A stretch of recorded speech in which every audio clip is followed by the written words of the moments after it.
Hello students, welcome to Raghav Pathshala. Last class में हमने आपके प्रश्नावली 4.3 में कंप्लीट कर लिया था प्रश्नावली 4.3 की भाषा, एग्जाम्पल और क्वेश्चंस। ठीक है, लास्ट क्लास में हमने क्वेश्चंस किए थे और हमने देखा था कि उपसारणी कैसे निकलता है, सेखंड कैसे निकलता है। आज सेखंड से मिलता जुलता एक वर्ड है, सेखंड का मतलब होता है कोफैक्टर।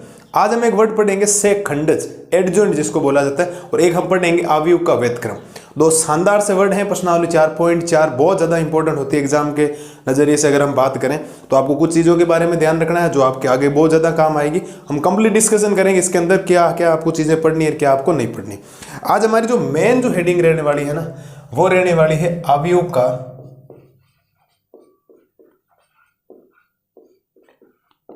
अवयव का सेखंडज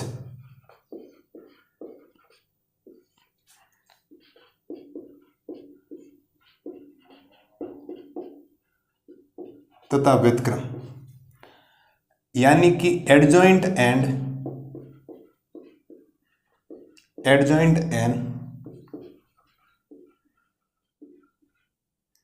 इनवर्स ऑफ ए मैट्रिक्स।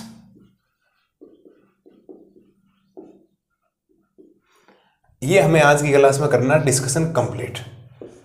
हमने पिछली कक्षा में जो डिस्कशन किया था वो डिस्कशन किया था उपसारणी कोट सेखंड का, यानी कि माइनर एंड कोफैक्टर्स हमने पढ़े थे। आज की हमारी जो क्लास होने वाली है वो डिस्कशन के तौर पर होगी सेखंडज और व्यतिक्रम। पहले हम सेखंडज के बारे में पूरा डिस्कशन कर लेते हैं और फिर हम बात कर लेंगे इसके बारे में, व्यतिक्रम के बारे में। हमारी पहली जो हेडिंग होगी वो होने वाली है अवयव का सेखंडज। अवयव का सेखंडज यानी कि एडजॉइंट ऑफ ए मैट्रिक्स।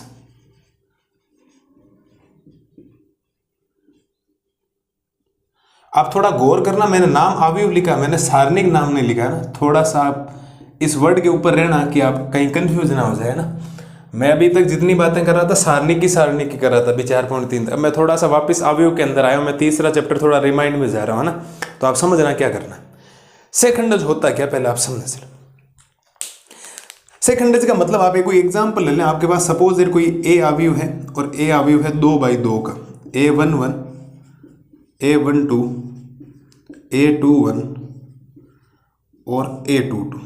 क्या ख्याल है आपका?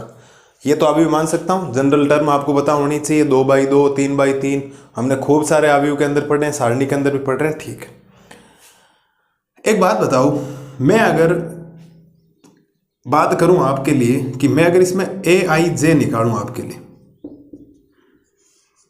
समझे? AIJ का मतलब है सेखंड। मैंने आपको बोला था ना वहां पढ़ना आपको बहुत जरूरी हो जाएगा, वरना 4.4 में दिक्कतें आने वाली है। AIJ का मतलब है सेखंड। मुझे एक आप बात बताना, इस A11 का जो सेखंड होगा वो कैपिटल A11 होगा। बात तो एकदम सही। A12 का क्या होगा? Capital A12।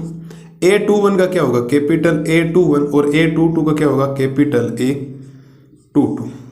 आपको अक्सर आप पढ़ा सेखंडज रहे हो, आप सेखंड कैसे आ गए, तो ध्यान रखना सेखंडज बिना सेखंड के कभी नहीं आ सकता, और सेखंड जो होता है बिना उपसारणी के नहीं आ सकता।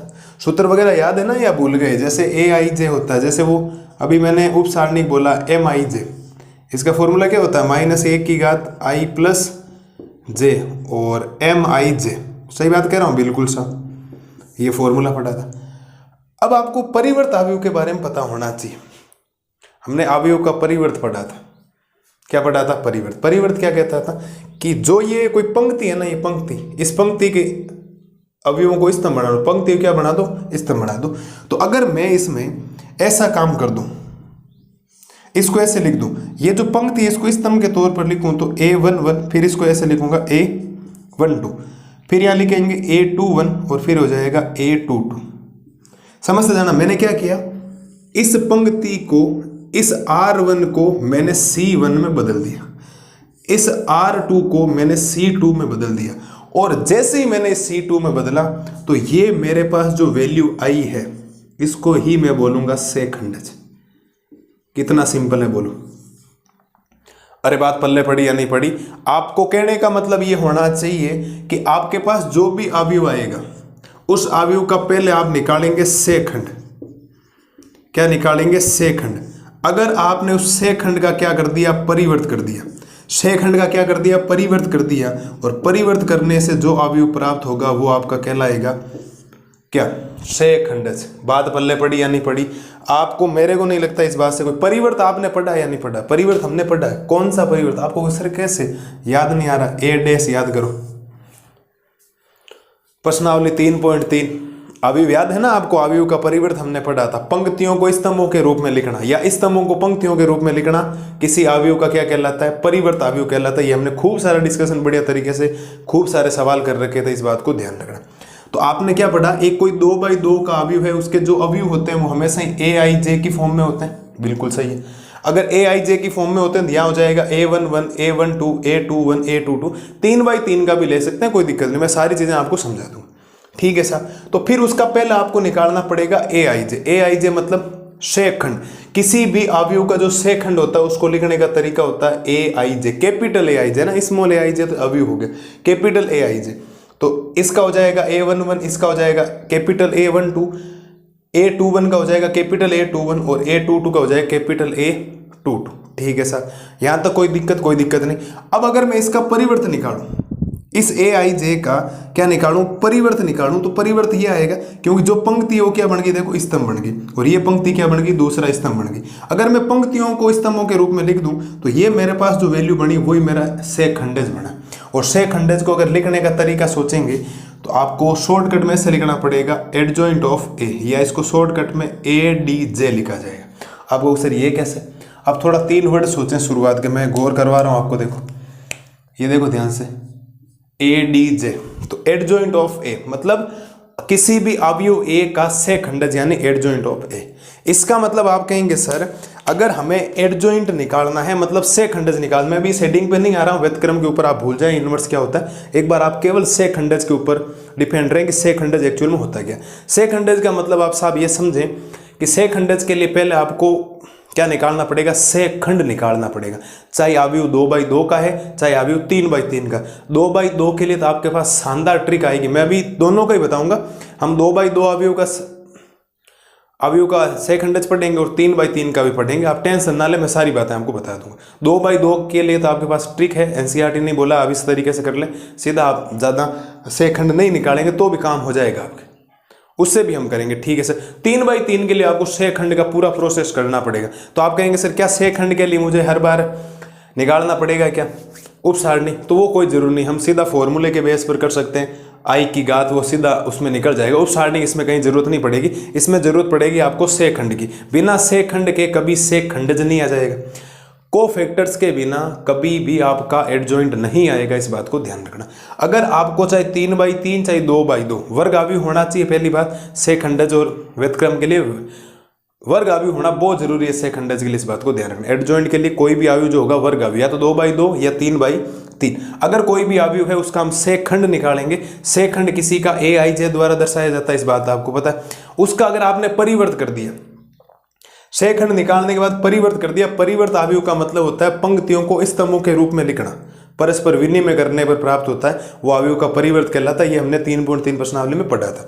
अगर आपने ऐसा कर दिया तो जो चीज आपको प्राप्त होगी वही आपका सेखंडज कहलाएगा। क्या कहलाएगा? सेखंडज। और थोड़ा सा अगर आपको व्युत्क्रम के बारे में पता हो तो हमने हल्का सा 3.4 के अंदर डिस्कशन किया था कि अवयव का व्युत्क्रमणीय अवयव पढ़ा था ना, प्रतिलोम अवयव ए इनवर्स, हल्का सा डिस्कशन किया था। ai याद आ रहा है कुछ? ए को आई से गुणा किया, आई को ए से गुणा किया, ए आया था, आपको पता कुछ फर्क नहीं पड़ रहा था, आई आया था। आपको कुछ याद हो तो आप थोड़ा सा रिमाइंड करें उन चीज़ों को, आपको याद आ जाएगा, कोई दिक्कत आपको आएगी नहीं किसी प्रकार की। ठीक है, उम्मीद है इसमें आपको कोई समझ नहीं। हमें ना अवयव का सेखंडज बेहतरीन तरीके से परिभाषा लिखते हैं और थोड़ा सा ध्यान देना आप करेंगे क्या। ठीक है, तो क्या मैं ये थोड़ा सा बेसिक जो बातें हैं वो मिटा दूं आपके लिए और इसको पूरा सिस्टमेटिक तरीके से लिखवाता हूं आपको कि इसकी परिभाषा क्या होगी। परिभाषा से ज़्यादा कंसेप्ट मान्य रखते हैं, ये बात आपको पहले से मैंने बोल रखी है। बहुत जरूरी है कंसेप्ट ध्यान रखना। परिभाषा तो अगर आप नहीं याद करेंगे तो भी परिभाषा बहुत कम पूछी जाती है, लेकिन आपको पता होना चाहिए इसका कंसेप्ट। अब परिभाषा क्या होगी साहब सुने, आप लिखेंगे एक वर्ग अवयव, एक वर्ग अवयव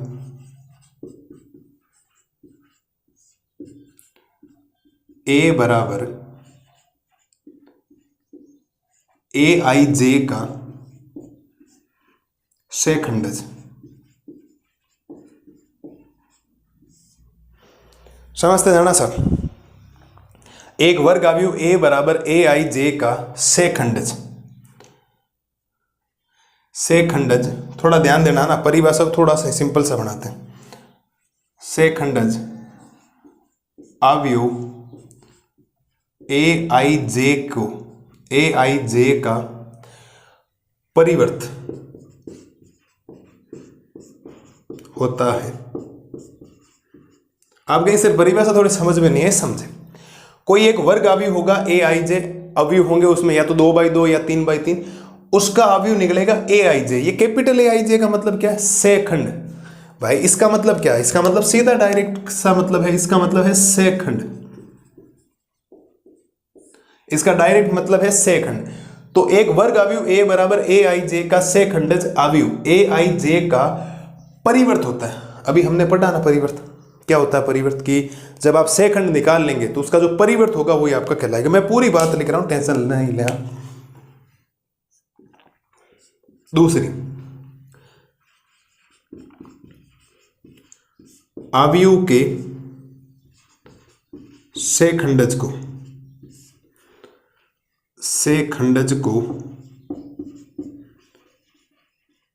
एडजॉइंट ऑफ ए से दर्शाते। क्या ख्याल है आप लोगों का? एडजॉइंट ऑफ ए, अगर बी अवयव है तो एडजॉइंट ऑफ बी, सी है तो एडजॉइंट ऑफ सी। सही बात कह रहा हूं। तो अवयव के शेखंडज को एडजॉइंट ऑफ ए से दर्शाते। अब थोड़ा सा एग्जाम्पल के बारे में सोचें, समझना क्या कह रहा हूं। सपोज दैट आपके पास एक एग्जाम्पल है ए बराबर A11, A12, A21 और A22। मैंने कोई 2/2 का आपके लिए एक अवयव रखा है, उसके ऊपर गौर करें सर। मैं 3/3 का भी ले लूंगा, मैं शॉर्टकट भी बता दूंगा, मैं एग्जाम्पल लेके सब बातें करने वाला हूं, समझना। ठीक है सर। क्या आप ये कह सकते हैं कि ये एक अवयव है? तो आपको पता लग रहा है अवयव है, आप लिखेंगे अवयव ए का शेखंड, अवयव ए का शेखंड। अब शेखंड का मतलब होता है कैपिटल ए आई जे आ जाएगा। देखो ये स्मॉल a11 है तो इसका कैपिटल हो जाएगा A11, ये स्मॉल a12 है इसका हो जाएगा कैपिटल A12, ये स्मॉल a21 है इसका हो जाएगा कैपिटल A21 और ये स्मॉल a22 इसका हो जाएगा कैपिटल A22। क्या ख्याल है आप लोगों का?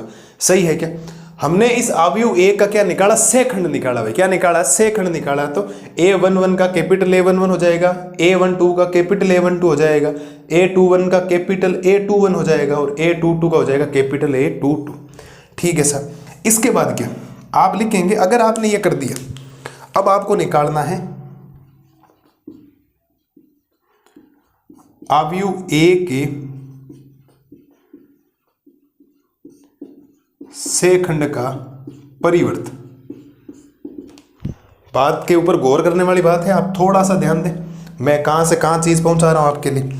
अवयव ए के शेखंड का परिवर्त मतलब ये जो शेखंड हुआ उसका परिवर्त। परिवर्त का मतलब ये जो पंक्ति उसको स्तंभ के रूप में लिखो, तो पंक्ति स्तंभ के रूप में लिखी जाएगी तो कुछ इस प्रकार लिखी जाएगी। पहले ये, फिर हो जाएगा A21 और ये A22।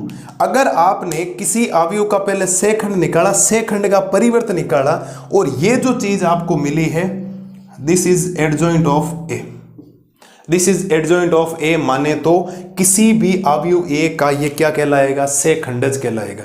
बात पल्ले पड़ी या नहीं पड़ी? अब शेखंड कैसे निकलेगा वो बात मैं आपको 4.3 में क्लियर कट बता चुका हूं, एकदम बढ़िया तरीके से एग्जांपल्स और क्वेश्चंस के हमारा डिस्कशन हो चुका है।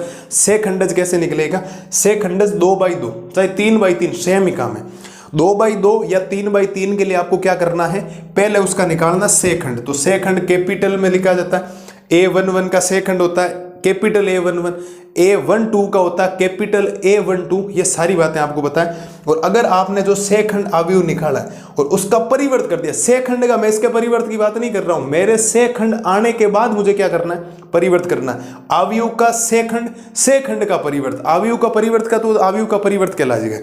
शेखंड का परिवर्त कर दिया तो पंक्ति स्तंभों के रूप में लिखी, चाहे 2/2 है चाहे 3/3 है, इसका मतलब वो कहलाएगा एडजॉइंट ऑफ ए, यानी कि किसी भी अवयव का मतलब ये क्या हो जाएगा, ये जो चीज है ये बने, ये अवयव ए का से खंडज कहलाएगा। क्या ख्याल है आप लोगों का, सही बात है क्या? एडजॉइंट ऑफ ए कहलाएगा, इस बात का ध्यान रखना, एडजॉइंट ऑफ ए। मुझे नहीं लगता कोई समस्या आपको किसी प्रकार की होनी चाहिए, एकदम हमने बेहतरीन तरीके से चीज़ों को समझा है। अवयव का से खंडज होता क्या, अगले स्लाइड में हम करेंगे 2/2 का से खंडज आपको कैसे निकालना। हम पूरा इतना काम नहीं करेंगे कि A11, बाकी आपको ये काम करना पड़ेगा। मैं आपको बताऊंगा, दोनों ट्रिक भी बता दूंगा, कोई टेंशन नहीं सारा का। लेकिन 3/3 के अवयव के लिए आपको पहले पूरे के पूरे से खंड निकालने पड़ेंगे। जो से खंड का अवयव बनेगा उस अवयव का परिवर्त करोगे तो एडजॉइंट ऑफ ए बनेंगे। क्वेश्चंस थोड़े से लेंदी हैं बट कोई दिक्कत नहीं, भले हो क्वेश्चंस लेंदी नहीं होते हैं। क्वेश्चंस का स्टेप अगर आपको बेसिक्स पता है ना तो स्टेप बाय स्टेप चलते जाएंगे तो 1 पेज 2 पेज 3 पेज भरे जा सकते हैं। चाहो जितने पेज भरे सकते हैं, कितना भी बड़ा क्वेश्चन आपको समझ में आया जा सकता है। ठीक है, तो से खंडज का मतलब होता है कोई भी वर्ग अवयव होना चाहिए। ए आई जे का से खंडज अवयव ए आई जे का परिवर्त होता है। पहले आप उसका से खंड निकालेंगे, से खंड का जब परिवर्त करेंगे, परिवर्त का मतलब होता है पंक्तियों को स्तंभों के रूप में लिखना। कोई पंक्ति है उसको स्तंभों के रूप में लिखना, अवयव का परिवर्त कहलाता है। और अवयव के से खंडज को एडजॉइंट ऑफ ए से दर्शाते हैं। हमने एक एग्जांपल लिया और अवयव ए का से खंड निकाला, इसका से खंड ये, इसका से खंड ये, इसका से खंड ये, इसका से खंड ये, और इस से खंड का मैंने परिवर्त लिया तो ये यहाँ आ गया, ये यहाँ आ जाएगा, ये यहाँ आ गया, ये आया, और ये जो चीज मिली मुझे इसका परिवर्त करने पर वही मेरा एडजॉइंट ऑफ ए यानी अवयव ए का से खंडज कहलाएगा। उम्मीद है ये चीज आपके एकदम जेन में आ गई होगी, कोई दिक्कत नहीं। अभी व्यतक्रम के बारे में नहीं सोचे, अवयव का व्यतक्रम क्या है, अभी मैं 1 नंबर हेडिंग पढ़ा रहा हूँ, आगे की बातें पूरी कर लेंगे, आपके कोई डाउट नहीं रहेगा। मस्त हो गया, देखिए ठीक है, आराम से ये चीजों को नोट डाउन करो अगली स्लाइड में। अब देखो एक बात बताता हूँ, किसी के दिमाग में ये आएगा कि सर 3/3 का कैसे निकलेगा, तो मुझे नहीं लगता 3/3 में भी आपको कोई प्रॉब्लम होनी चाहिए। मैं आपको थोड़ा सा हिंट देता हूं कैसे। अगर आपके पास कोई 3/3 अवयव होगा तो उसका अगर आप से खंड निकालेंगे तो पहले यहाँ A11 आएगा, फिर A12 आएगा और A13 आएगा। से खंड की बात कर रहा हूँ सीधा ना। फिर आएगा A21, फिर यहाँ आप लिखेंगे A22 और यहाँ लिखेंगे आप A33, यहाँ आप लिखेंगे A23 आएगा ना, A23, A31 और यहाँ आएगा A32 और यहाँ आएगा A33। और जब आप इसका परिवर्त करेंगे, जब आप इसका क्या करेंगे, परिवर्त करेंगे, तो परिवर्त करने से पंक्ति जो उसको स्तंभ के रूप में लिखो, A11, A12 और A13, मतलब ये पंक्ति स्तंभ के रूप में, दूसरी पंक्ति दूसरे स्तंभ के रूप में A21, A22 और A23, तीसरी पंक्ति तीसरे स्तंभ के रूप में A31, A32, A33, और ये जो चीज आई ये आपका क्या कहलाएगी, एडजॉइंट ऑफ ए। ये आपका क्या कहलाएगी, एडजॉइंट ऑफ ए।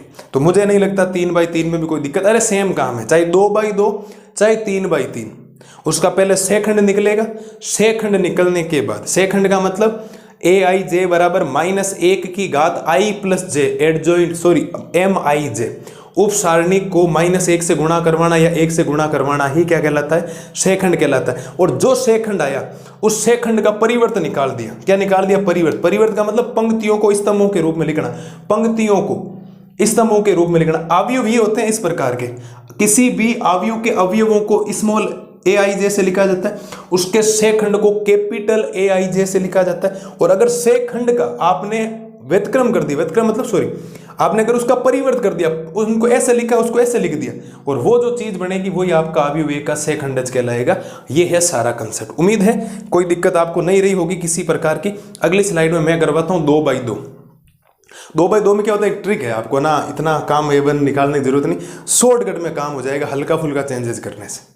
ठीक है, तो 3/3 के लिए आपको पूरा प्रोसेस फॉलो करना पड़ेगा। आपको जो भी अवयव होगा उसका A11 निकलेगा, कैपिटल A12, सब के सब 9 के 9 से खंड निकलेंगे। 9 के 9 से खंड को लिखने के बाद जब उसका परिवर्त करोगे, जो वैल्यू फाइनल बनेगा उसको आप एडजॉइंट ऑफ ए कह सकते हो, यानी अवयव ए का से खंडज कह सकते हो। तब तक कोई ट्रिक काम नहीं करेगी, वहां तो आपको करना पड़ेगा। लेकिन 2/2 के लिए किताब ने 2-4 क्वेश्चंस करके देखे हैं तो उसमें लग गया कि हाँ ये ट्रिक काम कर रही। बाकी ट्रिक काम नहीं करे तो ये तरीका वैसे भी काम करेगा। मैं दोनों ही बताऊंगा आपको अगली स्लाइड में कि आप ऐसे भी कर लें, आप ऐसे भी कर लें। एक बार आप इसको देखें, अगली स्लाइड में अवयव के से खंडज से रिलेटेड एक एग्जाम्पल डिस्कशन करते हैं। देखो आप एक बार इसको, अब देखो 2/2 के अवयव से समझते हैं कि इसका सेक खंडज कैसे निकल। 3/3 के लिए ठीक है, 2/2 के लिए थोड़ा सा नियम है। नियम क्या कह रहा है समझ लो। अब एक गौर करो कोई एग्जाम्पल के ऊपर। मैं कोई आपको एक एग्जाम्पल देता हूं और एग्जाम्पल में a बराबर आप अपनी मन मर्जी से कोई संख्याएं बोल दो, 1 2 3 और आपने क्या बोल दिया 4 बोल दिया। ये आपके पास 2/2 का अवयव, ठीक है। हमें नॉर्मल काम करना है। अब एक बात बताओ, अगर मुझे इस अवयव का सेखंडज निकालना है तो पक्की बात है कि इसका पहले आपको सेखंड निकालना पड़ेगा। सेखंड मतलब ये A11 है, ये A12 है, ये 21 है, ये 22 है। कैसे पता लगा? पहली पंक्ति और पहला स्तंभ, पहली पंक्ति दूसरा स्तंभ, दूसरी पंक्ति पहला स्तंभ, दूसरी पंक्ति दूसरा स्तंभ, ठीक है सब इनका निकलेगा। जो सेखंड आएगा उनका हम क्या करेंगे? परिवर्त करेंगे। तो थोड़ा आप ध्यान देना, समझना। मैं पहले बात करता हूँ A11 की। किसकी बात करता हूँ? A11 की। A11 का मतलब होता है इसकी बात चल रही, तो उत्तर होता है -1 की घात। आपको ये पता है ना? मैं एक बार काम करता हूँ, आपके लिए सूत्र लिखता हूँ। मुझे ऐसा वहम आ रहा है कि आप कहीं ना कहीं सूत्र में डाउन हो गए हैं कि सेखंड जब निकलता है AIJ, उसका सूत्र होता है -1 की घात I + J गुणा में होता है MIJ। I am right? बात सही कह रहा हूँ मैं? एकदम सही कह रहा हूँ। यही होता है, मैंने आपको बता रखा। ठीक है सर, ये होता है। तो फिर आप कहेंगे सर इसका अगर आप A11 निकालेंगे तो A11 का मतलब हो गया -1 की घात 1 + 1 और MIJ का मतलब होता है M11, ठीक है। तो आपके पास जो A11 आएगा यहाँ आएगा -1 की घात 2 गुणा M11 क्या आएगा? आप A11 है इसका मतलब इसमें बैठे हुए यहाँ, इसमें और इसमें क्या दिखाई दे रहा है? 4, तो गुणा में आ जाएगा यहाँ पर 4। और मैं कह सकता हूँ कि जो A11 आएगा वो कितना आएगा साहब? 4 आएगा। -1 की घात 2 + 1 बनेगा, +1 को 4 से गुणा करोगे 4। मतलब जो A11 आया, जो एक अवयव जो आया उसका जो सेखंड बना वो बना है 4, ठीक है सर। इसके बाद मैं थोड़ा सा शॉर्टकट में काम करवाता हूँ आपको, आप समझता। मैंने ना सारी बातें आपको बता रखी, ठीक है सर। A12 क्या निकलेगा? A12 का मतलब आप इस चीज को भूलेंगे और 3 दिखाई देगा, 3 हो जाएगा -3। कोई बताएगा -3 क्यों हुआ? ये किसी के मन में आ रहा हो? क्योंकि आप कहोगे सर जो ये आप काम कर रहे हो वो तो 3 तो उप सारणी का है, उप सारणी के ही सेखंड होता है, लेकिन हमें चिन्ह चेंज करने पड़ते हैं उप सारणी के। कैसे? जब अब जो A11 होता है, जब I और J को जोड़ते हैं उनका योग विषम होता है तो हम प्लस को माइनस करते हैं, माइनस को प्लस करते हैं। लेकिन जब सम होता है तो हम चेंज नहीं करते हैं। या विषम हो रहा है इसका मतलब -3। अगला बात करेंगे तो A21 निकालोगे तो ये कट जाएगा, 2 आएगा। अब 2 माइनस का या प्लस का? मैं कहूँगा माइनस का। क्यों? क्योंकि 21 माइनस हो जाएगा, ठीक है सर। ये आ गया। और जब आप A22 निकालेंगे, A22 का मतलब ये और ये कट जाएगा, 1 आएगा। 1 का चिन्ह चेंज नहीं होगा क्योंकि 2 और 2 कितने होते हैं? 4। सब इस बात से सहमत हो? ठीक है सर। अगर आप अवयव A की बात करोगे, अवयव A का जो सेखंड निकला आपके लिए, सेखंड निकला है वो निकला है आपके पास, इसका सेखंड कितना निकला? 4, ठीक है सर। इसका कितना निकला है? -3। इसका कितना निकला है? -2 और इसका कितना निकला है? 1। ये आपके पास आया। बात सही कह रहा हूँ? बिल्कुल। कोई दिक्कत है क्या? सेखंड आपने निकाल दिया। ध्यान से सुनना, देखो A11, A12, A21 और A22। बात आ गई समझ में? ठीक है। ये तो सेखंड निकला है। अब इस सेखंड का आप परिवर्त करेंगे तो अवयव A के सेखंड का परिवर्त अवयव, और जिस दिन आपने परिवर्त अवयव निकाला उस दिन आपके पास आएगा एडजॉइंट ऑफ A का मान। और कैसे आएगा? ध्यान दीजिए सर, आपको परिवर्त का मतलब होता है पंक्ति किस में बदलनी है? स्तंभ में। तो पंक्ति ये रही, इसको स्तंभ में बदलो, 4 -3 और -2 और 1। क्या मैं बात सही कह रहा हूं? मतलब इसका जो फाइनल इस अवयव A का जो सेखंडज आया है वो एक्चुअल में ये आया। ध्यान रखना, जो आपको ये दिखाई दे रहा है ये वाला, देखो ये इतना प्रोसेस, ये काम करो, ये काम करो, ये अवयव A का सेखंड निकालो, उसका परिवर्त करो। ये आपको सर आप क्या समझाना चाह रहे हो? मैं समझाना ये चाह रहा हूं कि अगर आपको इस A अवयव का एडजॉइंट ऑफ A निकालना है, एडजॉइंट ऑफ क्या निकालना है? A निकालना है, तो मैं आपको एक तरीका बताता हूं जो आपके लिए रामबाण साबित होने वाला। अब सीधा उत्तर मैच करना, लास्ट में क्या करना है? ये जो 2/2 में आपको ये दिखाई दे रहा है ये मुख्य विकर्ण होता है। आपको बताओ तो किसी भी अवयव का ये मुख्य विकर्ण होता है। इनको बदल दो। क्या करो? बदल दो। बदलने का मतलब क्या होता है? एक 4 की जगह आ जाएगा, 4 1 की जगह, मतलब देखो ये यहाँ आ जाएगा और ये यहाँ आ जाएगा, भेजो तो ये बढ़ जाएगा 4 और ये बढ़ जाएगा 1। क्या मैं बात सही कर रहा हूँ? आप नजर यहाँ टिका करके सब समझ में आ जाएगा। 2/2 के लिए हो रहा है, 3/3 के लिए कुछ भी नहीं बताऊंगा मैं। 3/3 के लिए तो आपको ये प्रोसेस से गुजरना ही पड़ेगा, चाहे कुछ भी कर लो आप लोग। मैं कोई आप ये सोच लो कि नहीं नहीं कोई मंत्र आ जाएगा, कोई सा ट्रिक बता देंगे, नहीं है भाई। मैं तो कह रहा हूँ 2/2 के लिए नहीं होनी चाहिए। चलो है किताबों में, मैं आपको बता रहा हूँ, बाकी तो आप प्रोसेस से ज़्यादा फॉलो करें, सही रहेगा। हमने क्या किया, अवयव ए के ये जो मुख्य विकर्ण इसको बदल दिया, 4 को यहाँ भेज दिया, 1 को यहाँ भेज दिया, ठीक है। एक ये भी है, देखो ये इनके क्या कर दी, ये इसने बोला है कि यहाँ किताब ने बोला है कि चिन्ह बदलो। मैं पूरी बातें लिखूंगा अभी सिस्टमेटिक तरीके से। क्या बदलो? चिन्ह बदलो। तो प्लस का 2 किसका हो जाएगा? माइनस का 2, और प्लस का 3 क्या हो जाएगा? माइनस का 3। भाई चिन्ह बदलने का मतलब क्या होता है? अगर वैल्यू प्लस की दिखाई दे रही है माइनस कर दो, माइनस की दिखाई दे रही है प्लस कर दो, प्लस दिखाई दे रहा माइनस कर दो, माइनस दिखाई दे रहा प्लस कर दो, ये बात है। अब उत्तर मैच करें, कहीं आपको सेम तो नजर नहीं आ रहा? आप कहेंगे सर सेम है, ये जादू कहां से आया? यही जादू है। अरे जादू समझ में आया नहीं? आप उत्तर देख लो। आपने क्या किया, आपने A11 निकाला लोसा, फिर A12 निकाला, A21 निकाला, A22 निकाला, माइनस का सोचा कि प्लस करना माइनस करना, 3 था मैंने -3 क्यों किया, 2 है -2 क्यों किया, एक को एक ही क्यों रखा, वो विषम गाते हैं सम गाते हैं, हमारे 4.3 मिक्स हो रही थी, 4.4 मिक्स हो रही थी। तो फिर आपने अवयव ए का सेकंड लिखा, फिर इसको परिवर्त लिखा, इसको ऐसे लिखा और इसको फिर आपने ऐसे लिखा, फिर हमारे पास एडजॉइंट ऑफ ए आया। मैं भी कह रहा हूं बिल्कुल सर, लेकिन आपके लिए रामबाण तरीका ये साबित होगा 2/2 के लिए। किसके लिए है ये चीज? 2/2 के लिए है। 3/3 के लिए ऐसा कुछ भी नहीं है। दिमाग में झूठी बातें मत लाना सा, झूठे वादे मेरे से नहीं होंगे कि नहीं हो जाएगा, इससे कुछ भी नहीं, आगे जाकर फंस जाओगे। 2/2 के लिए मैं आपको 100% कह सकता हूं कि जो आपका ये मुख्य विकर्ण है, आपको सबको पता है इसको क्या बोला जाता है, ये मुख्य विकर्ण होता है किसी भी अवयव का, ये कहलाता है आपका मुख्य विकर्ण। ये बातें मैं तीसरे चैप्टर में बहुत शानदार तरीके से करवा चुका हूं, ठीक है। मुख्य विकर्ण को बदल दो। परस्पर बदलने का मतलब होता है 1 4 की जगह 4 1 की जगह, ये हमने काम कर दिया। और ये जो कोई विकर्ण नहीं है इसको चिन्ह बदलो। चिन्ह मतलब प्लस वाला 3 माइनस, माइनस वाला प्लस वाला 2 -2। ये जब आप करेंगे तो आपको सेम लगेगा, ये एडजॉइंट ऑफ ए निकल गया आपका। ये है 2/2 के अवयव का सेखंडज निकालने का तरीका, और एग्जाम में आपको सीधा डायरेक्ट इसी से करना। 3/3 के लिए हम पूरी मातापच्ची करेंगे, कंप्लीट मातापच्ची। उसका उपसारणिक सोचेंगे, उपसारणिक के चिन्ह चेंज करेंगे, इनको जोड़ जोड़ के देखेंगे। विषम हो रहा है तो प्लस को माइनस करेंगे, माइनस को प्लस करेंगे, सम हो रहा है तो कोई चेंज नहीं करेंगे। देखो 1 का 1 रखा, एक्चुअल में 3 आ रहा था ना, अब इसको सोचें ये 3 ही आ रहा था, मैंने -3 किया, क्योंकि 1 और 2 कितना होता है? विषम। विषम का मतलब चेंज करना पड़े। ये काम हमने किया। मुझे नहीं लगता कोई समस्या आपको है। मैं अब इसको मिटाता हूं और आपके लिए 2/2 के लिए नियम लिखता हूं। नियम क्या कहता है आपके लिए, क्या कहता है, कोई नियम क्या कहता है, उसके बारे में सुनना सा, ठीक है। आप थोड़ा ध्यान से समझना। आप लिखेंगे माना, क्या लिखेंगे?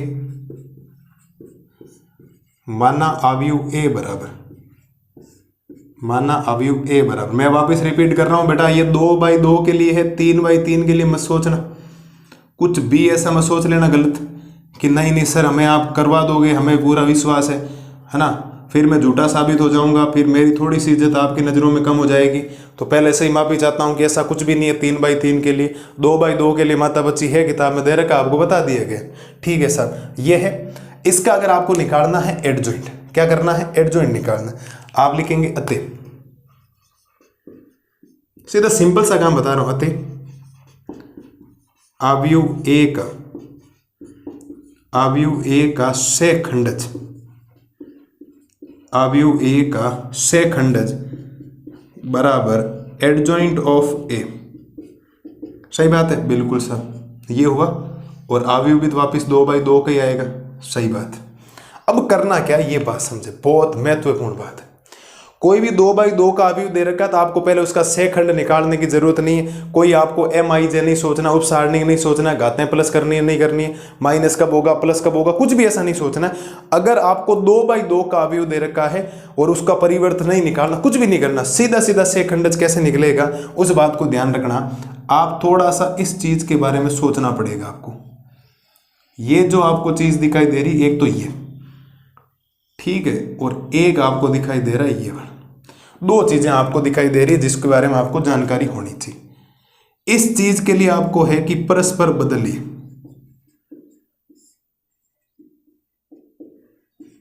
परस्पर क्या करिए, बदलिए, और इसका करना केवल चिन्ह बदलिए।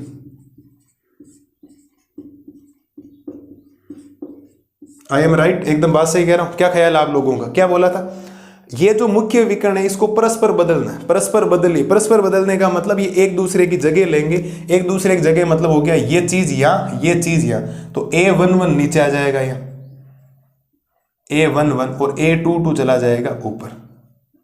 सही बात है, बिल्कुल।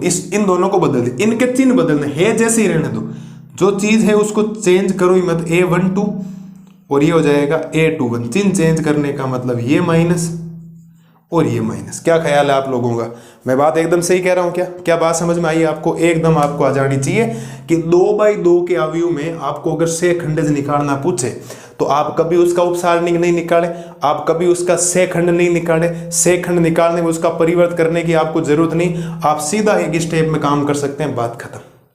मैं एग्जाम्पल देके आपको एक चीज समझाऊंगा, अभी एग्जाम्पल क्या आएगा समझना, ठीक है। अवयव ये है, ये जो मुख्य विकर्ण है उसको परस्पर बदलना है। परस्पर क्या करिए, बदलिए, और इधर लिखना चिन्ह बदलिए। इस चीज को परस्पर बदलना, परस्पर बदलने का मतलब घूम जाएगी ये चीज, ये यहां आ जाएगी ऐसे। देखो ध्यान से सुना, कोई चीज यहां है, इसको बदलने का मतलब होता है देखो ये, क्योंकि ये नीचे वाली चीज ऊपर आ गई, ऊपर वाली चीज नीचे आ गई, इसका मतलब ये वाली चीज यहां, ये वाली चीज यहां, ये बदल दिया। इन चीजों में कुछ भी नहीं बदलना, ये प्लस का है माइनस का हो गया, ये प्लस का है ये माइनस का, और चिन्ह उल्टा करने का मतलब प्लस वाली चीज माइनस में और माइनस वाली चीज प्लस में। ये चीज आपको ध्यान रखनी है साहब, आपके जहन में होनी चाहिए सवालों के अंदर। अब आप एक एग्जाम्पल सोचें, अगर आपके पास कोई एग्जाम्पल है a बराबर 3 -5 4 और 6, ये आपके पास कोई एक एग्जाम्पल है a, और अगर मुझे इसका एडजॉइंट ऑफ a निकालना है, एडजॉइंट ऑफ क्या निकालना है, a निकालना, उसके बारे में सोचे साहब। केवल किसके लिए बात चल रही है, 2/2 के लिए।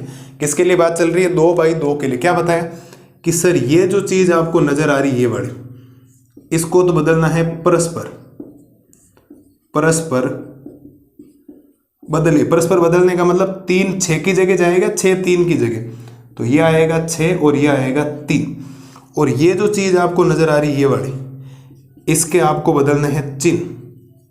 क्या करना है, चिन्ह बदलिए। क्या करना है, चिन्ह बदल दिए, तो प्लस वाला 4 तो हो जाएगा माइनस का 4, और माइनस का 5 हो जाएगा प्लस का 5। ये इस क्वेश्चन का हो गया आंसर। आप उस तरीके से करके देख लेना, आपको अगर उत्तर में कोई फर्क नजर आ जाए, और बाकी उत्तर में फर्क नजर आएगा ही नहीं ना, मैंने आपको उत्तर तो मैच करवा दिया पहले बेसिक बता के। तो ये कंसेप्ट है अवयव का सेखंडज निकालना। उम्मीद है सेखंडज से रिलेटेड आपको चीजें समझ में आई होगी। कुछ बातें और है जो आपको सीधा डायरेक्ट याद रखनी, उनके बारे में मैं सारी एक नोट डाल के सारे पॉइंट आपके सामने लिख रहा हूँ, उनको आप ध्यान रखें। उनका अगर आपके पास जिक्र होगा तो आराम से निकल जाएंगे। अगर सेखंडज समझ में नहीं आए तो व्यतक्रम नहीं आएगा, क्योंकि व्यतक्रम के सूत्र में सेखंडज आएगा। मतलब सेखंडज आप सोचो, देखो कितनी प्रश्नावली कवर हो रही है। 4.1 4.2 नहीं आती है तो 4.3 में सेखंड में दिक्कत आएगी, उपसारणी में दिक्कत आएगी, क्योंकि क्रॉस करने के लिए। अगर 4.1 4.2 4.3 नहीं आती, इसका मतलब फिर यहां पर सेखंडज में अटक जाओगे, और अगर सेखंडज में अटक गए तो फिर व्यतक्रम में लटक जाओगे आप लोग। सीधी सिंपल सी बात है, व्यतक्रम में आप पक्का लटकोगे, आपको समझ में नहीं आएगा क्या चीजें चल रही है, सर क्या बोल रहे हैं। एक समय के बाद आप ये बोलेंगे सर क्या पढ़ा दिया आपने, कुछ भी समझ में नहीं आए। तो समझ में जब पीछे वाली चीजें नहीं आएगी तो ये उससे रिलेटेड मैं कोई चीज बोलूंगा, अब उसका अगर सेखंडज बोला है, पहले वाली बातें बताइए, तो उसका अगर दिमाग में नहीं है तो फिर तो कहां से समझ में आएगा। रिवीजन मांग रही चीजें, आप पहले वाली चीजें पढ़े, उनको समझे, सीधा उठ के बताया करो कि सर ये चैप्टर पढ़े। मैंने आपको बोला था तीसरा चैप्टर जिस दिन शुरू किया था उस दिन ये बात बोली थी, अगर तीसरा चैप्टर नहीं आता है तो चौथे चैप्टर में हवा ही नहीं लगे, क्योंकि अभी वाकया देख लो बा। ठीक है, तो आपको करना है क्या, 2/2 के लिए सेखंडज निकालने का एक रामबाण तरीका है। आपको जो भी ये मुख्य विकर्ण इनको बदलना है, बदल दिए, और इनके चिन्ह चेंज करने। उदाहरण दिया तो 3 और 6 को बदला, 6 और 3 हो गया, माइनस वाला 5 प्लस 5 हो गया, प्लस का 4 हो गया -4। इस ए अवयव का एडजॉइंट यही होगा। आपको कोई जरूरी नहीं इसका सेखंड निकालो, फिर इसका सेखंड निकालो, इसका सेखंड निकालो, इसका सेखंड निकालो, फिर इसका परिवर्तन लो, उत्तर यही आएगा। आप मैच करके देख लेना, कोई प्रॉब्लम नहीं आएगी। आप A11 निकाल लेना, A12 निकाल लेना, A21 निकाल लेना, A22 निकाल लेना, फिर उसका परिवर्तन करना, आपको उत्तर यही मिलेगा, गारंटी है मेरी। ठीक है, उम्मीद है आपको अवयव का सेखंडज एकदम बेहतरीन तरीके से समझ में आ गया होगा। 3/3 के लिए रूल नहीं है, माफी चाहूंगा, आप ये मत समझ लेना कि सर कहीं ना कहीं रूल बता देंगे, ट्रिक बता देंगे, नहीं भाई, कोई अंतरात्मा में ट्रिक नहीं है मेरे, ना कोई मैथमेटिक्स में मैंने आज तक ट्रिक पढ़ी। आपको काम करना पड़ेगा, आपको प्रोसेस से गुजरना पड़ेगा, बिना प्रोसेस। हाँ, मैं ये गारंटी लेता हूँ कि आपके एग्जाम्पल टोटल हैं इसमें 4, 12, 13, 14, 15। अगर आपने एक ये लेक्चर और एग्जाम्पल का लेक्चर आपने ढंग से देख लिया और बेहतरीन तरीके से मन से बैठकर आपने समझ लिया उसके कंसेप्ट, तो फिर जो 4.3 प्रश्नावली है ना, उसमें केवल आपको ऊपर ऊपर से पढ़ना है, क्योंकि सेम ही काम रिपीट है। मैं आपको खूब सारे क्वेश्चंस भी घर पे देने वाला हूँ कि ये होमवर्क करो, ये मैं करवा रहा हूँ, ये होमवर्क करना, ये मैं करवा रहा हूँ, सारी चीजें हो जाएगी। आप देखना कितना शानदार चैप्टर है। मेन डिपेंड करेगा इसकी लैंग्वेज, इसका जो इंट्रोडक्शन पार्ट है जो कंप्लीट हम इस वीडियो में करने वाले हैं, प्लस आपको जो एग्जाम्पल में 4 बताऊंगा वो वीडियो 2 इंपॉर्टेंट है। बाकी प्रश्नावली सेम टू सेम रिपीट होगी, सेम टू सेम सवाल है, उस सवाल को करने का तरीका होना चाहिए। अब 3x3 या 2x2 का भी उसका सेकंड आपने निकालना सीख लिया, तो फिर तो दुनिया का कोई क्वेश्चन आए आप सेकंड क्यों नहीं निकाल पाओ, क्या दिक्कत है? कोई प्रॉब्लम थोड़ी है, कोई प्रॉब्लम नहीं आएगी। एक बार आराम से इसको देखें, इस चीज को थोड़ा ध्यान में रखना, इन दोनों को बदलना, इनके चिन्ह बदलने, 2x2 का क्या निकल जाएगा आपके सेकंड। उम्मीद है लेक्चर पसंद आया होगा। अगली स्लाइड में करते हैं सेकंड से रिलेटेड कुछ नियम, फिर हम पढ़ेंगे अवयव का व्युत्क्रम।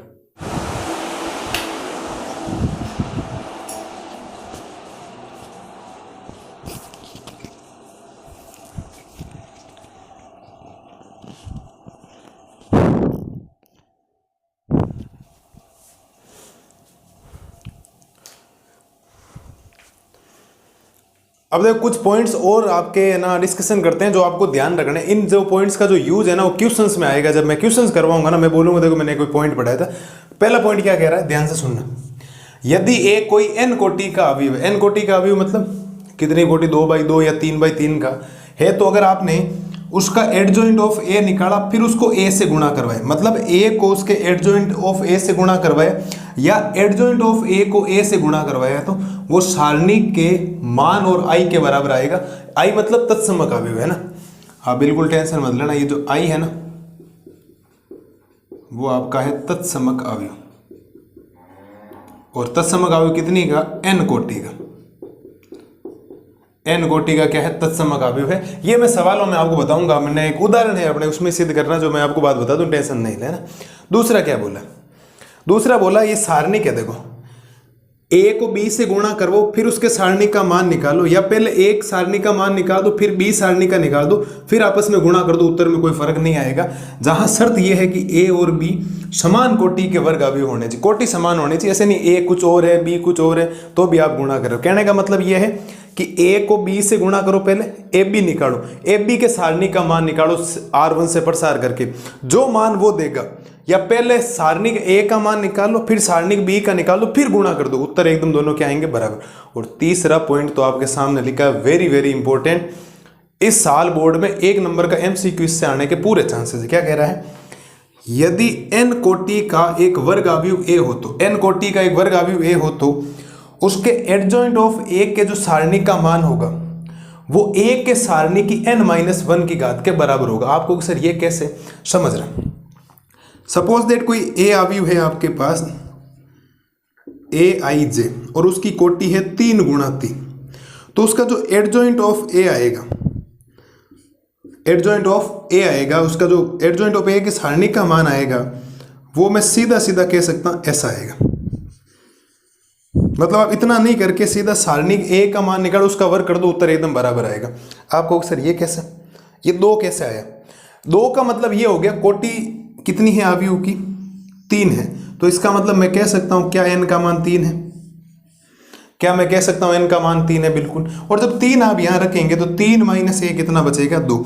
मतलब एडजॉइंट ऑफ a निकाल के फिर उसके सारणी का मान निकालो, मतलब प्रसार करो, या a के सारणी का मान निकाल के फिर इसका क्या कर दो, स्क्वायर कर दो, उत्तर में कोई फर्क नहीं आएगा, उत्तर आएगा एकदम बराबर। ऐसे सवाल आपके बड़े वाले सवाल नहीं आते हैं, बट जो MCQ सवाल होते हैं, रिक्त स्थान वाले सवाल होते हैं, वैसे आने के बहुत ज़्यादा चांसेज है। तो आप इस पॉइंट को तो वेरी वेरी इंपॉर्टेंट लगा लें, और तीनों पॉइंट्स को आपको ध्यान रखना। ये पॉइंट्स हम उदाहरण में डिस्कशन कर लेंगे, इसका थोड़ा यूज कम है, लेकिन आप ध्यान रखें, कभी कोई बोल दे आपको, ठीक है भाई ये दे दे इसका मान पूछ रहे, सीधा गुणा करके बोल देना। और n कोटि का वर्ग अवयव है तो एडजॉइंट ऑफ a के सारणी का मान, एडजॉइंट ऑफ a के सारणी का मान उसके सारणिक a की घात, सारणिक a के n-1 घात के क्या होता है, बराबर होता है जितनी कोटि का। अगर आपके यहाँ पर किसी की कोटि आ गई 4 गुणा 4, पहले कह रहा हूँ वर्ग आव्यूह होना चाहिए 4 गुणा 4, तो मैं कह सकता हूँ n का मान कितना है 4, तो यहाँ पर उत्तर आ जाएगा सारणिक 1 की घात कितना 3, क्योंकि 4 - 1 का मतलब हो जाएगा 3। उम्मीद है इन तीनों पॉइंट्स में किसी बच्चे को कोई दिक्कत नहीं होनी चाहिए। ये बात आपको विशेष तौर पर क्या रखने, ध्यान रखने तीनों पॉइंट। ठीक है, ये सेक खंड से रिलेटेड सारे कंफर्म हो गए। अब हम अगली स्लाइड में पढ़ते हैं व्युत्क्रम, लेकिन व्युत्क्रम पढ़ने से पहले हमें 2 सवाल सूत्र पढ़ने पड़े। 2 सूत्र तो क्या, 2 परिभाषाएं जो आपको ध्यान रखनी। एक होता है व्युत्क्रमणीय आव्यूह नॉन सिंगुलर मैट्रिक्स, एक होता है अव्युत्क्रमणीय आव्यूह सिंगुलर मैट्रिक्स। पूरा डिस्कशन करते हैं। व्युत्क्रमणीय क्या होता है, अव्युत्क्रमणीय। ये पढ़ना क्यों जरूरी है सर? ये पढ़ना साहब इसीलिए जरूरी है क्योंकि जो व्युत्क्रम होगा, जो इनवर्स होगा, वो व्युत्क्रमणीय आव्यूह के निकल सकता है, अव्युत्क्रमणीय आव्यूह का नहीं निकलेगा। उसके पीछे का लॉजिक है, मैं आपको बताऊंगा क्यों।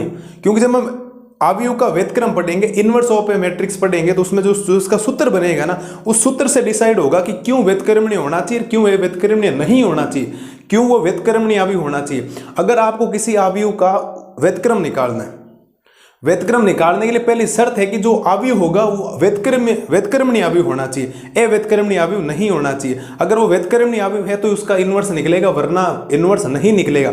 जैसे आपने 10वीं क्लास के अंदर पढ़ा था कि अगर किसी का मान, जैसे कि 11वीं क्लास में आपने कुछ चीजें पढ़ ली थी, संगत और असंगत होता है तो कुछ ग्राफ बनाओ, वैसी वाली यहाँ पर बात है जो आपको ध्यान रखनी। मैं अगली स्लाइड में एक परिभाषा, 2 परिभाषा आपको समझाता हूँ व्युत्क्रमणीय आव्यूह और अव्युत्क्रमणीय आव्यूह की। फिर हमारा जो लास्ट टॉपिक है इनवर्स ऑफ ए मैट्रिक्स आव्यूह का व्युत्क्रम हम पढ़ लेंगे, लेकिन उससे पहले आपको 2 परिभाषाएं ध्यान रखनी जरूरी। एक बार आप इन तीनों पॉइंट्स को याद रखना, इनको बढ़िया नोट डाल के लिखें। अगली स्लाइड में करते हैं व्युत्क्रमणीय और अव्युत्क्रमणीय आव्यूह। अब देखो पढ़ते हैं व्युत्क्रमणीय और अव्युत्क्रमणीय आव्यूह के बारे में। तो पहली हेडिंग हम पढ़ते हैं अव्युत्क्रमणीय आव्यूह, या कोई भी पढ़ लो, कोई, चलो व्युत्क्रमणीय आव्यूह पढ़ लेते हैं, कोई दिक्कत नहीं। हम पढ़ेंगे व्युत्क्रमणीय आव्यूह क्या होता है क्या नहीं होता, इसके बारे में विशेष तौर पर ध्यान रखें, परिभाषा के ऊपर गौर करना। ठीक है, अब व्युत्क्रमणीय आव्यूह के बारे में पढ़ते हैं। आप लिखेंगे एक वर्ग आव्यूह, एक वर्ग आव्यूह ए व्युत्क्रमणीय आव्यूह कहलाता है। ए व्युत्क्रमणीय आव्यूह, व्युत्क्रमणीय आव्यूह कहलाता है यदि सारणिक का जो मान है वो किसके बराबर नहीं हो, 0 के बराबर नहीं हो। आप समझे मैं क्या बात कर रहा हूं? मैं सारी चीजें आपके लिए अभी पूरी की पूरी समझाने वाला हूं, टेंशन लो ही मत। एक वर्ग आव्यूह ए व्युत्क्रमणीय कहलाता है यदि सारणिक का मान 0 के बराबर नहीं है। आपको सिर्फ 0 के बराबर नहीं आने का मतलब, मैं आपको ये कह दूं कि आपको गुलाब जामुन नहीं खाना, मैं आपको, अगर डॉक्टर आपको ये मना कर दे कि आपको गुलाब जामुन कभी नहीं खाने, इसका मतलब बाकी मिठाई तो आप खा सकते हो ना। अरे बात समझ में आई या नहीं? मतलब आपको प्रॉपर गुलाब जामुन नहीं खाना, बाजू की, काजू कतली, रसमलाई, जो आपको अच्छी लगे वो खा सकते हो, हलवा खा सकते हो, बट एक आपको रेस्ट्रिकेट कर दिया गया, आपको एक शब्द में बांध दिया गया है कि आपको गुलाब जामुन नहीं खाना। वैसे ही यहाँ मतलब है कि व्युत्क्रमणीय आव्यूह ये होता है कि अगर आप उस सारणिक ए का मान निकालो, आपको सारणिक ए का मान कैसे निकलेगा? तो इतना जल्दी भूल गए 4.1 4.2 को किसी से प्रसार किया था, याद हो तो R1 से C1 से। कहाँ से प्रसार करते हैं? जहाँ 0 ज़्यादा होते हैं, बीच में 2/2 का बनता है, 2/2 का सीधा क्रॉस करके निकालना, बीच में माइनस आता है। 3/3 के लिए प्रसार करते हैं, 2/2 में बदलते हैं।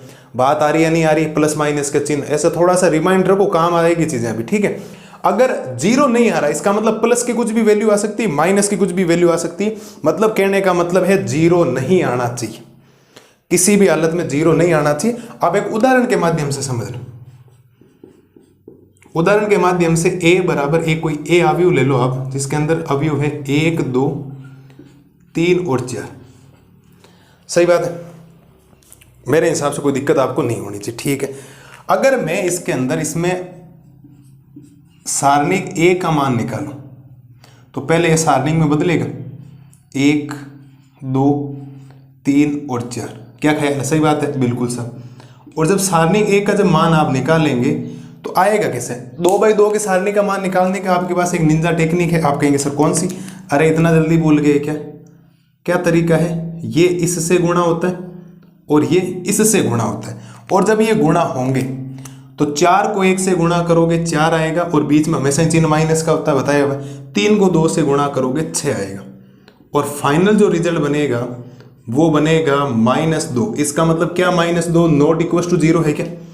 अरे बोलो क्या -2 नॉट इक्वल टू 0 है क्या? इसका मतलब ये जो ए अवयव है, ये जो ए अवयव है, ये आपका कौन सा अवयव है? व्युत्क्रमणीय अवयव।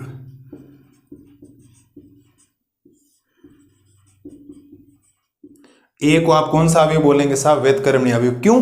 अगर आप किसी भी वर्ग अवयव, चाहे 2/2 चाहे 3/3 के सारणिक का मान आप निकालेंगे, अगर उसने उत्तर 0 नहीं दिया, चाहे प्लस का दिया चाहे माइनस का दिया, चाहे प्लस का दिया चाहे माइनस का दिया, उसमें से कुछ भी उत्तर देगा, मतलब कुल मिलाकर बात यह है कि उत्तर 0 नहीं आना चाहिए। अगर उत्तर 0 नहीं आ रहा है तो उसको दुनिया वालों ने नाम कौन सा अवयव दिया साहब? व्युत्क्रमणीय अवयव नाम दिया। कौन सा अवयव नाम दिया साहब? व्युत्क्रमणीय अवयव नाम दिया। मुझे नहीं लगता इसमें कोई किसी बच्चे को दिक्कत है। हमने सारणिक ए का मान निकाला, पहले अवयव को सारणिक बदला, 2/2 के सारणिक का आपको मान निकालना आना चाहिए। क्रॉस गुणा होता है, बीच में चिन्ह किसका आता है? माइनस का। -6 में से 4 गया, -2 बचा, और -2 0 के बराबर नहीं। मैंने ये बोल दिया व्युत्क्रमणीय का सीधा सिंपल सा वर्ड है, उत्तर 0 नहीं आना चाहिए। 0 के अलावा भले ही कुछ हो, रूट में आ जाए, रूट में तो वैसे नहीं आएगा, प्लस माइनस कुछ भी, उत्तर 0 नहीं आना चाहिए। ये है व्युत्क्रमणीय अवयव। अगली हेडिंग से आप पढ़ते हैं अव्युत्क्रमणीय अवयव। कौन सी हेडिंग पढ़ते हैं? अव्युत्क्रमणीय अवयव। अगली हेडिंग हम पढ़ेंगे अव्युत्क्रमणीय अवयव। और ये सीधी सिंपल सी आपको बात समझ में आ जानी चाहिए कि यदि ए का मान अगर 0 नहीं है, भाई सारणिक के ए का मान 0 नहीं, इसका मतलब व्युत्क्रमणीय, और अगर सारणिक ए का मान 0 आ गया, इसका मतलब अव्युत्क्रमणीय। ठीक है सर, आप लिखेंगे एक वर्ग अवयव,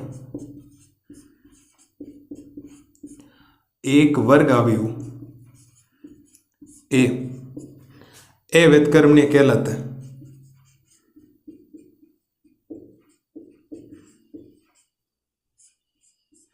अव्युत्क्रमणीय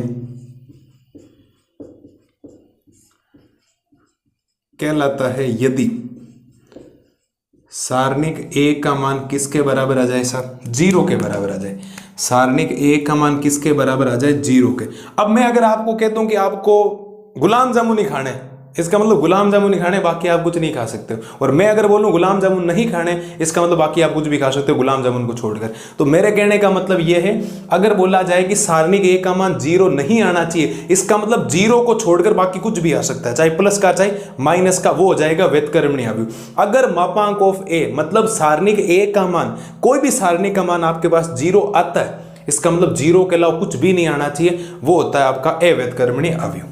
ठीक है साहब, थोड़ा सा एग्जाम्पल के माध्यम से समझ लें, भाई फर्क नजर आना चाहिए। ऐसे परिभाषा से आपको कैसे समझ में आएगा? 1, 2, 4 और 8, ये आपने एग्जाम्पल लिया। ठीक है सर, जब आपने ये एग्जाम्पल लिया तो मैं यहां से कह सकता हूं कि पहले मैं इसको सारणिक ए में बदलूंगा। तो सारणिक ए में बदलूं, सारणिक आएगी ऐसे, ये आएगा 1, फिर 2, फिर 4 और यहाँ आएगा 8। अब इसका मान निकालने के बाद आपके तरीका है कैसे कि ये हमेशा इससे गुणा होगा, ये हमेशा इससे गुणा होगा। ठीक है साहब, ये बात भी हम समझ गए। और यहाँ से जब आपके ये निकलेगा तो सारणिक ए का मान जो निकलेगा, 1 को 8 से गुणा करोगे 8, माइनस 4 को 2 से गुणा करोगे 8, तो फाइनल जो रिजल्ट मिलेगा वो क्या मिल गया है? 0 मिल गया। 8 - 8 कितना होता है साहब? अरे 8 - 8 कितना होता है? 0 होता है। अगर इसका मान 0 मिल गया तो दुनिया वालों ने ये बोला कि ये जो आपको एक अवयव नजर आ रहा है वो कौन सा अवयव है? आपका अव्युत्क्रमणीय अवयव। ये कौन सा अवयव है? आपके अव्युत्क्रमणीय अवयव। मुझे नहीं लगता मेरे शेर और शेरनियों को व्युत्क्रमणीय अवयव और अव्युत्क्रमणीय अवयव आज के बाद कोई डाउट रहना चाहिए। अरे बोलो, कोई डाउट है क्या? कोई डाउट नहीं होना चाहिए किसी भी प्रकार का। समस्या आपको ये ध्यान रखनी है कि व्युत्क्रमणीय अवयव आप सारणिक ए का मान निकालेंगे, चाहे 2/2, मैंने यहाँ 2/2 का दिया, आप 3/3 का भी ले लें। 3/3 का आपने कोई सारणिक लिया और उसका प्रसार किया। प्रसार करने का मतलब सारणी का आप मान निकाल रहे हो। सारणी का मान अगर आपके 0 नहीं आए, आप बोल देना वो व्युत्क्रमणीय अवयव है। अगर 0 आ गया, अव्युत्क्रमणीय अवयव, बात खत्म। 0 नहीं आया, इसका मतलब 0 के अलावा कुछ ना कुछ आया, चाहे 1, 2, 3 प्लस का मान, चाहे माइनस का मान, -1, -7, -10 जो भी आए, इसका मतलब वो व्युत्क्रमणीय अवयव। अगर 0 आ गया, क्या आ गया आपके पास? अगर 0 आ गया तो फिर आप कहेंगे साहब ये कौन सा अवयव है? ए व्युत्क्रमणीय अवयव। आपके सामने 2 एग्जाम्पल है, एग्जाम्पल के माध्यम से आपके क्लियर कट ये बात इमेज आपके दिमाग में छप जानी चाहिए कि व्युत्क्रमणीय अवयव और व्युत्क्रमणीय अवयव में क्या फर्क होता है। अरे बात समझ में आई या नहीं है? मुझे नहीं लगता कोई समस्या आपको होनी चाहिए। ठीक है सर, ये है व्युत्क्रमणीय और अव्युत्क्रमणीय अवयव के बारे में परिभाषाएं जो आपको सीधी सिंपल से याद रखनी है। सारणिक ए का मान 0 तो अव्युत्क्रमणीय, सारणिक ए का मान 0 नहीं तो व्युत्क्रमणीय अवयव। बात खत्म। कोई 2/2 और कोई 3/3 नहीं, कुछ भी नहीं सोचना। आप तो सारणिक ए के मान निकालने में आप लोग सब सक्षम हो। 4.1 4.2 में हमने सीखा है, 4.3 में भी सीखा है। तो अगर उत्तर दे दिया बात खत्म। मेरे हिसाब से व्युत्क्रमणीय और अव्युत्क्रमणीय अवयव आपको समझ में आ जाना चाहिए। इससे रिलेटेड कोई नियम नहीं। अब हम पढ़ते हैं व्युत्क्रमणीय अवयव। अब जो बाकी बातें बचेगी हम नोट डाल के लिख दें। एक बार इसको देखें, अगली स्लाइड में करते हैं व्युत्क्रम अवयव यानी इनवर्स ऑफ ए मैट्रिक्स। अब देखो पढ़ते हैं अवयव का व्युत्क्रम। अब अवयव का व्युत्क्रम यानी इनवर्स ऑफ ए मैट्रिक्स पढ़ने से पहले हमने अभी पढ़ा था व्युत्क्रमणीय अवयव क्या होता है, अव्युत्क्रमणीय क्या होता है। तो 1 नंबर हेडिंग हमने पढ़ ली थी सेकंडज। अब जो हमारी 2 नंबर हेडिंग होने वाली है, अब देखो इस हेडिंग तक पहुंचने के लिए आप सोचो हमने कितनी बातों से गुजरा। मैं अगर सीधे आपको फटाफट काम करवा देता तो आपको चीजें समझ में नहीं आती, फील नहीं आता मैथमेटिक्स का इजी वे में। तो ध्यान रखना, हम पढ़ेंगे अवयव का व्युत्क्रम। क्या पढ़ते हैं? अवयव का व्युत्क्रम।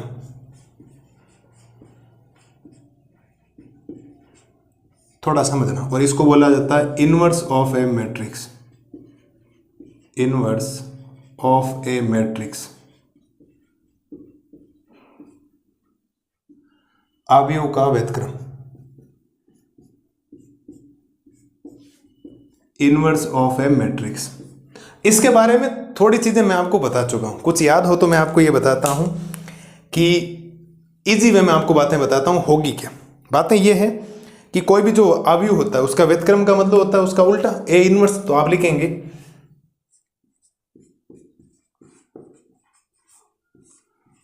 किसी अवयव ए का व्युत्क्रम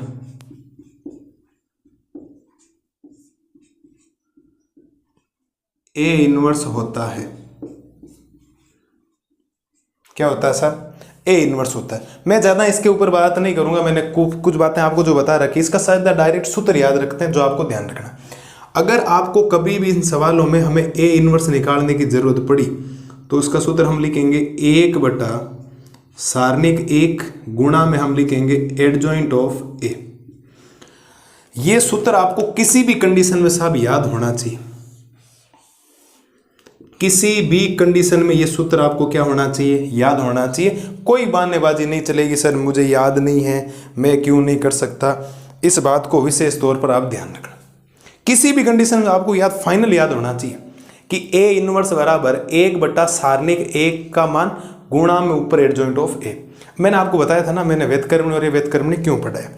अगर आपको किसी अवयव का व्युत्क्रम निकालना है, किसी अवयव का क्या निकालना है? व्युत्क्रम निकालना है, तो वो अवयव होना चाहिए व्युत्क्रमणीय। व्युत्क्रमणीय अवयव का कभी भी अस्तित्व में होने की शर्त मैं आपके लिए लिख देता हूं। चलो एक स्टार डाल के पॉइंट आप लिखेंगे किसी अवयव ए का, किसी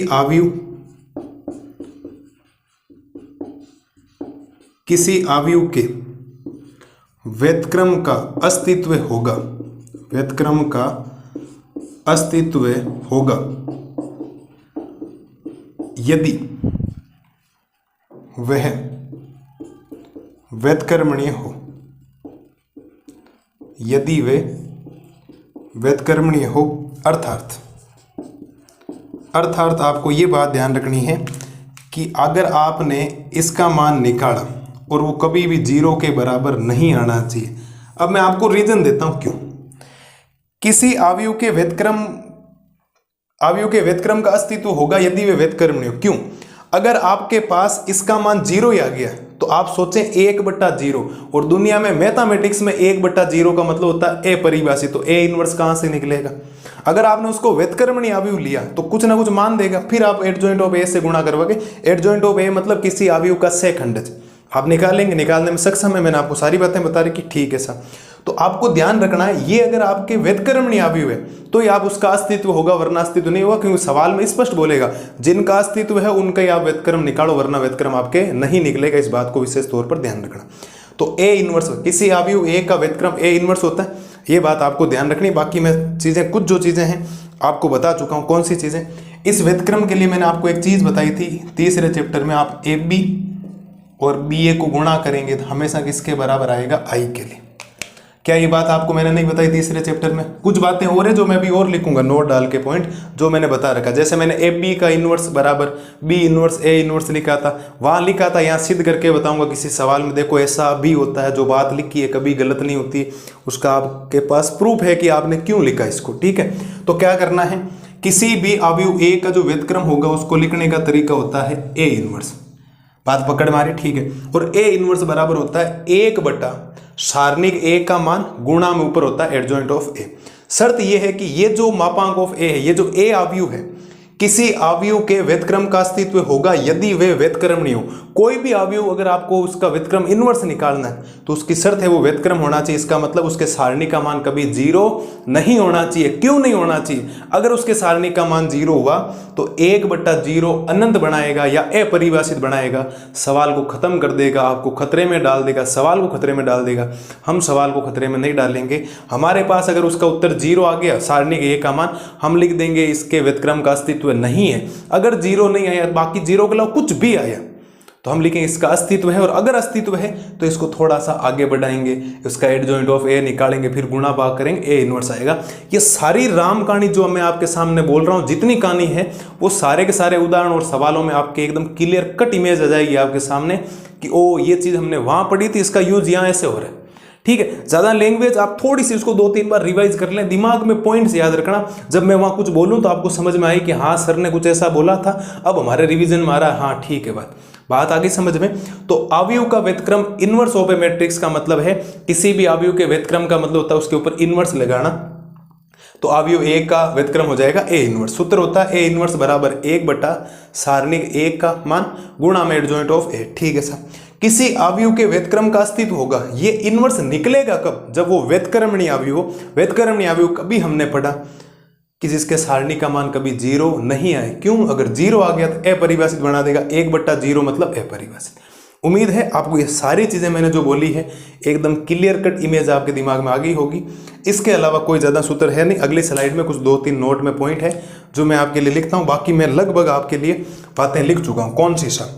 मैं आपको थोड़ा सा याद दिलाता हूं तो आपको शायद याद है, मैंने आपको तीसरे चैप्टर में ये बातें बता दी थी। आपको सर कौन सी? पहली चीज होती है कि जब आप ए बी का इनवर्स निकालते हो वो हमेशा बराबर होता है बी इनवर्स और ए इनवर्स के। क्या मैंने ये पॉइंट बताया? बिल्कुल सर। एक पॉइंट मैंने वो बताया जो आपको ध्यान रखना था। एक मैंने बोला था कि अगर आपने उसको ए इनवर्स को ए से गुणा करवा दिया तो ये क्या देगा? आई देगा। ए को ए इनवर्स से गुणा करवाओ या ए को ए इनवर्स से गुणा करवाओ, उत्तर क्या देगा? आई देगा। और एक पॉइंट मैंने बताया था, आई को चाहे ए से गुणा, ए इनवर्स से गुणा करो या ए इनवर्स को आई से गुणा करो, क्या देगा वो? ए इनवर्स ही देगा। उम्मीद है ये बातें मैंने जो आपको बताई थी आपके दिमाग में होनी चाहिए। इसमें आपको कोई ऐसा नहीं होना चाहिए कि नहीं सर ये बात हमें नहीं बताई गई थी। ये बातें मैं आपको सारी चीज़ें बता चुका हूँ जो आपको ध्यान रखनी। ये बात और ये बात। इसी भाषा के साथ में आज का जो ये लेक्चर है समाप्त होता है। आपको कुछ बातें जो बोली है बहुत मैंने बढ़िया तरीके से ढंग से आपको समझा के बोली है। बड़े भाई के हिसाब से मानना, इनको पढ़ना, समझना, कंसेप्ट समझना। और कल की क्लास में मैं आपको करवाऊंगा इसके उदाहरण 12 से लेकर 15 तक। मैं आपको गारंटी और दावे के साथ कह रहा हूं, अगर आपने भाषा थोड़ी सी समझ रखी है, 1-2 बार रिवीजन कर रखा, ऊपर से थोड़ा पढ़ा हुआ जो बातें मैंने बोली है, और अगर आपने एग्जाम्पल के वीडियो ढंग से देख लिए, मन से देख लिए, मैं दावे के साथ कह सकता हूं उसके बाद आपको कभी भी शेखंडज और व्युत्क्रम अवयव में कभी कोई प्रकार की समस्या नहीं आएगी। वादा है मेरा, 100% वादा है मेरा।